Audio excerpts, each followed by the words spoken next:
പുറപ്പാട് 14 അധ്യായം. ചെങ്കടൽ കടക്കുന്നു. കർത്താവ് മോശയോട് അരുളി ചെയ്തു, ഇസ്രായേൽക്കാരോട് പറയുക, നിങ്ങൾ പിന്തിരിഞ്ഞ് പിഹഹിറോത്തിന് മുൻപിൽ മിഗ്ദോലിനും കടലിനും മധ്യേ ബാൽസെഫോന്റെ എതിർവശത്ത് പാളയമടിക്കുവിൻ. പാളയമടിക്കുന്നത് കടലിനടുത്തായിരിക്കണം. അപ്പോൾ ഫറവോ ഇസ്രായേൽക്കാരെക്കുറിച്ച് പറയും, അവർ ഇതാ നാട്ടിൽ അലഞ്ഞു തിരിയുന്നു, മരുഭൂമി അവരെ കുടുക്കിലാക്കിയിരിക്കുന്നു.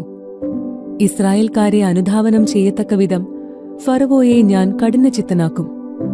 ഫറവോയുടെയും അവന്റെ സൈന്യങ്ങളുടെയും മേൽ ഞാൻ മഹത്വം വരിക്കും. ഞാനാണ് കർത്താവെന്ന് അപ്പോൾ ഈജിപ്തുകാർ മനസ്സിലാക്കും. കർത്താവ് പറഞ്ഞതുപോലെ ഇസ്രായേൽക്കാർ പ്രവർത്തിച്ചു. ഇസ്രായേൽക്കാർ പോയ വിവരം ഈജിപ്ത് രാജാവ് അറിഞ്ഞപ്പോൾ അവനും സേവകർക്കും അവരോടുണ്ടായിരുന്ന മനോഭാവം മാറി. അവർ പറഞ്ഞു, നാം എന്താണീ ചെയ്തത്? നമ്മുടെ അടിമകളായ ഇസ്രായേൽക്കാരെ വിട്ടയച്ചിരിക്കുന്നു. ഫറവോ തന്റെ രഥമൊരുക്കി സൈന്യങ്ങളെ സജ്ജമാക്കി. ഏറ്റവും മികച്ച 600 രഥങ്ങളും ഈജിപ്തിലെ മറ്റെല്ലാ രഥങ്ങളും അവയുടെ നായകന്മാരെയും അവൻ കൂടെ കൊണ്ടുപോയി. ഈജിപ്തിലെ രാജാവായ ഫറവോയെ കർത്താവ് കഠിനചിത്തനാക്കി. ധൈര്യപൂർവ്വം മുന്നോട്ടു പോയിക്കൊണ്ടിരുന്ന ഇസ്രായേൽക്കാരെ ഈജിപ്തുകാർ പിന്തുടർന്നു.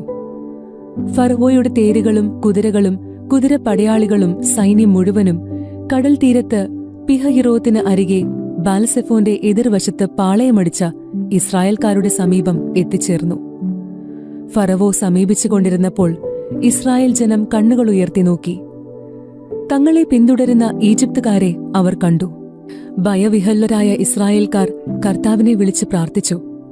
അവർ മോശയോട് ചോദിച്ചു, ഈജിപ്തിൽ ശവക്കുഴികളില്ലാഞ്ഞിട്ടാണോ നീ ഞങ്ങളെ മരുഭൂമിയിൽ കിടന്ന് മരിക്കാൻ കൂട്ടിക്കൊണ്ടുവന്നിരിക്കുന്നത്? നീ എന്താണ് ഞങ്ങളോട് ചെയ്തിരിക്കുന്നത്? ഈജിപ്തിൽ നിന്ന് എന്തിനാണ് ഞങ്ങളെ പുറത്തു കൊണ്ടുവന്നത്? ഞങ്ങളെ തനിയെ വിട്ടേക്കൂ. ഞങ്ങൾ ഈജിപ്തുകാർക്ക് വേല ചെയ്ത് കഴിഞ്ഞുകൊള്ളാമെന്ന് ഈജിപ്തിൽ വെച്ച് ഞങ്ങൾ നിന്നോട് പറഞ്ഞതല്ലേ? ഈജിപ്തുകാർക്ക് അടിമവേല ചെയ്യുകയായിരുന്നു മരുഭൂമിയിൽ കിടന്ന് മരിക്കുന്നതിനേക്കാൾ മെച്ചം. മോശ ജനത്തോട് പറഞ്ഞു, നിങ്ങൾ ഭയപ്പെടാതെ ഉറച്ചു നിൽക്കുവിൻ. നിങ്ങൾക്കുവേണ്ടി ഇന്ന് കർത്താവ് ചെയ്യാൻ പോകുന്ന രക്ഷാകൃത്യം നിങ്ങൾ കാണും. ഇന്നു കണ്ട ഈജിപ്തുകാരെ ഇനിമേൽ നിങ്ങൾ കാണുകയില്ല. കർത്താവ് നിങ്ങൾക്ക് വേണ്ടി യുദ്ധം ചെയ്തുകൊള്ളും. നിങ്ങൾ ശാന്തരായിരുന്നാൽ മതി. കർത്താവ് മോശയോട് പറഞ്ഞു, നീ എന്തിനെന്നെ വിളിച്ചു കരയുന്നു? മുൻപോട്ടു പോകാൻ ഇസ്രായേൽക്കാരോട് പറയുക. നിന്റെ വടി കൈയിലെടുത്ത് കടലിനു മീതെ നീട്ടി അതിനെ വിഭജിക്കുക. ഇസ്രായേൽക്കാർ കടലിന് നടുവേ വരണ്ട നിലത്തിലൂടെ കടന്നുപോകട്ടെ. ഞാൻ ഈജിപ്തുകാരെ കഠിനചിത്തരാക്കും. അവർ നിങ്ങളെ പിന്തുടരും. ഞാൻ ഫറവോയുടെയും അവന്റെ സൈന്യങ്ങളുടെയും തേരുകളുടെയും കുതിരപ്പടയാളികളുടെയും മേൽ മഹത്വം നേടും. ഫറവോയുടെയും അവന്റെ രഥങ്ങളുടെയും അശ്വസേനയുടെയും മേൽ ഞാൻ മഹത്വം വരിക്കുമ്പോൾ ഞാനാണ് കർത്താവെന്ന് ഈജിപ്തുകാർ മനസ്സിലാക്കും. ഇസ്രായേൽ ജനത്തിന്റെ മുൻപേ പോയിക്കൊണ്ടിരുന്ന ദൈവദൂതൻ അവിടെ നിന്ന് മാറി അവരുടെ മുൻപേ പോകാൻ തുടങ്ങി. മേഘസ്തംഭവും മുൻപിൽ നിന്ന് മാറി പിൻപിൽ വന്നു നിന്നു. അത് ഈജിപ്തുകാരുടെയും ഇസ്രായേൽക്കാരുടെയും പാളയങ്ങൾക്കിടയിൽ വന്നു നിന്നു. മേഘം ഇരുട്ട് നിറഞ്ഞതായിരുന്നു. അതിനാൽ ഒരു കൂട്ടർക്ക് മറ്റവരെ സമീപിക്കാനാവാതെ രാത്രി കഴിഞ്ഞു. മോശ കടലിനുമീതെ കൈനീട്ടി. കർത്താവ് രാത്രി മുഴുവൻ ശക്തമായ ഒരു കിഴക്കൻ കാറ്റയച്ച് കടലിനെ പിറകോട്ടു മാറ്റി. കടൽ വരണ്ട ഭൂമിയാക്കി. വെള്ളം വിഭജിക്കപ്പെട്ടു. ഇസ്രായേൽക്കാർ കടലിന് നടുവേ ഉണങ്ങിയ മണ്ണിലൂടെ നടന്നു. അവരുടെ വലത്തുമിടത്തും വെള്ളം മതിൽ പോലെ നിന്നു. ഈജിപ്തുകാർ ഫറവോയുടെ കുതിരകളും കുതിരപ്പടയാളികളും തേരുകളുമെല്ലാം അവരെ പിന്തുടർന്ന് കടലിന്റെ നടുവിലേക്ക് നീങ്ങി.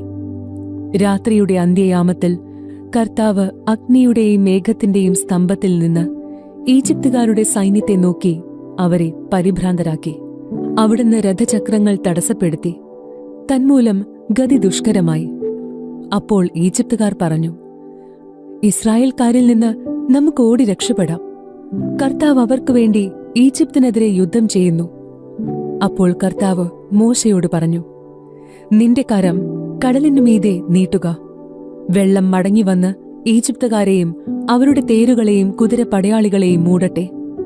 മോശ കടലിനുമീതെ കൈനീട്ടി.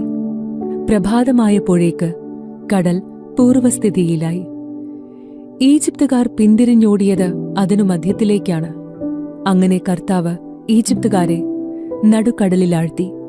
ഇസ്രായേൽക്കാരെ പിന്തുടർന്ന് കടലിലിറങ്ങിയ തേരുകളെയും കുതിരപ്പടയാളികളെയും ഫറവോയുടെ സൈന്യം മുഴുവനെയും കടൽവെള്ളം മൂടിക്കളഞ്ഞു.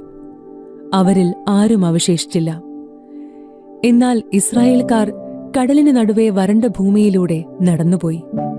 അവരുടെ വലത്തുമിടത്തും വെള്ളം മതിൽ പോലെ നിലകൊണ്ടു. അങ്ങനെ ആ ദിവസം കർത്താവ് ഇസ്രായേൽക്കാരെ ഈജിപ്തുകാരിൽ നിന്ന് രക്ഷിച്ചു. ഈജിപ്തുകാർ കടൽ തീരത്ത് മരിച്ചു കിടക്കുന്നത് ഇസ്രായേൽക്കാർ കണ്ടു. കർത്താവ് ഈജിപ്തുകാർക്കെതിരെ ഉയർത്തിയ ശക്തമായ കരം ഇസ്രായേൽക്കാർ കണ്ടു.